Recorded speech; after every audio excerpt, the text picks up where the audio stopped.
What's up, guys? Welcome back to the channel, man. Back in the garage, man. Back in hardware mode, trying to get stuff done. So I know some of you are probably wondering where the Camaro is, and last video I gave you the update. I was still in the same boat. It's July the 2nd. So I got an update last week. Said they were supposed to start tuning last Friday. It is Friday today, so it's a week after that update. I was really hoping to get this car before July 4th, but looks like that may not happen. So we're just kind of playing a waiting game, man. That's all I can really do. You know, I'm excited and ready to get the car back, but you know, I don't want to rush them because I want it to be right when I get it back. So as far as tune and everything like that. So that's where that is. But let's get into the meat of today's video. So today's video is about the Z, and so this is for you guys that are new to the channel. This is my 1991 Nissan 300ZX. It's a base model. It's the 2+0, so it's only got 2 seats, no back seat. It's an original auto NA car, so it's as base as you can get with this thing. It does have T-tops though, which I absolutely love. But originally I got this car back in 2015. For lack, you know, make a long story short, it was basically a shell. The engine was blown and the transmission ended up being blown. I ended up replacing them both with stock parts. So, well, not necessarily a stock engine, but it was pretty stock. And a stock auto transmission 5-speed, or I don't know what the autos are, but I put an auto back in there, which was a mistake. So anyway, I got bored with the car. So around 2018, I ended up manual swapping it. All this stuff is on my channel. I'll put a link in the description or put a card up where you can go and look at the playlist. I ended up manual swapping the car, so it's a manual now. 5-speed manual. And after I did the manual swap, I got bored again. After I found new love for it, and I decided to take the NA motor out and did a 3.0 V6 and put a NA 5.3 liter. It's an LM7, so it's an LS-based engine. So I LS swapped it. And yeah, I didn't get a chance to get bored with it because it broke before I got a chance to get bored with it. But I think that we finished it last year, early 2020. And I kind of had the rest of the year to kind of work tweaks out and get it running how I wanted to run it. Fun fact about this engine cost me $400. The Nissan 5-speed transmission cost me $200, so $600 for the entire drivetrain of this this build, this swap. But you know, that's not the bulk of the money. The bulk of the money comes from your accessories, and you know, just you could probably get this thing running really cheap. And I did a price breakdown video how much it costs, which is like $6K, because there's a lot of stuff that goes with, you know, getting this thing running. But you can do it cheap. But that's just a little fun fact. My drivetrain currently right now is a $600 drivetrain, which is actually $100 more than what I paid for the car. So the car was $500, and that's it. I've grown to love this car because I've had it, you know, since I was in college, and I had fun with it. You know what I mean? And I didn't really get a chance to enjoy it because we think the clutch is out. It's either that or the transmission. I'm not entirely sure. But so now that we're waiting on, we had to take a break from it while it broke because we had to work on that thing, which we're still waiting on. I decided, well, I was just gonna do the clutch and call it a day. I had a rear main seal leak as well, but we had some good buddies out from Max Speed and Rods reach out, and we've worked with them before on the channel.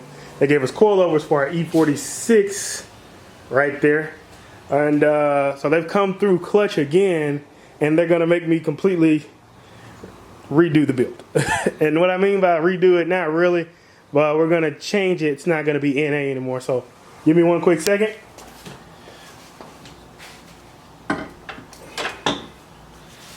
So you guys can see that's a pretty big fat turbo. It's a GT45. I mean, just look at the size of that thing, man. That thing is huge. I'm talking gigantic. It's bigger than the 2 turbos we got going on the Camaro. So I'm extremely excited to get started on this build, man. We've already started with the teardown. We're going to completely pull the drivetrain out, and we got a couple of goodies that we got going in with this. So Max Speed and Rhymes provided us with this turbo. I'm going to put the link to this turbo in the description, as well as a discount code, which is CAM. I'll put it on the screen. CAM. You can get 15% off any purchase on the website. 50% off your cart. So huge, big, giant shout out to Max Speed and Rhymes, man, for providing that. And she ain't gonna be NA no more. So we're gonna have a single turbo 5.3, which is a great combination. Shifting our attention over here, we have a new clutch, which I think I got this from Z1 Motorsports. I think there's a new flywheel, a lot of different little parts, clutch sleeve, throwout bearing. I think we got a reinforced fork. We got new fans. So I was running originally the stock radiator, which I don't know if you can see over there. Garage is a mess right now, guys. Sorry about that. But we're running the stock NA radiator, which did absolutely fine. We had fans from like a Nissan Maxima / Altima. But we decided to go with this TT. It's an aftermarket, no name radiator, which you can see is pretty big. And we're going to put these fans on there. Hopefully these work. I'm not sure if they will or not. We'll see though. If not, we'll go get a Spall fan, probably a big giant Spall fan, and call it a day. I know for sure those work. So that's the plan. We're going to pull the drivetrain out, do the clutch, do the rear main seal. I've got new gaskets. I've got the Loj Oil Pan now, which is a really nice piece. It comes with a dipstick. It's got a nice baffling in there. Pickup tube, and this shouldn't hang below the subframe. So currently I have the Jegs Street and Strip oil pan on this car, and it hangs below the subframe, which I don't like. I banged it, it's dented up, so we're going to be changing it out. Because the car I have kind of low. We actually have this on max speed and rod coilovers right now, and the car is kind of low, so I had to lift the front up a little bit, and that pan just wasn't working with the setup I'm looking for. I want this to be a nice street build. I don't want this to be at least right now, my idea is to have this like a purely track car. I want to be able to take this to wherever out of town if I wanted to. So that was the whole idea of throwing in the LS or the LM7 for reliability and just easy accessibility of parts, man. You can go to AutoZone, O'Reilly's, wherever your local parts store, Napa, and just get parts for this thing. Super easy. So we got the Loj pan, we got the clutch. The other big thing I'm excited about is this right here.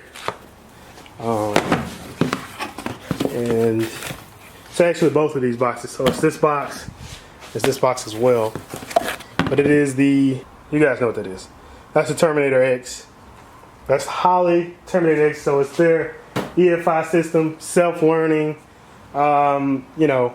You can they give you like a little bitty screen or whatever, and you can kind of put in parameters, what you got set up, and it will self-tune, and I can start the car. So I don't have to take it and get a startup tune. You know, this will be able to start up itself, and I can kind of make some tweaks and maybe kind of learn how to tune a little bit on this thing because of, you know, the ease of accessibility to it.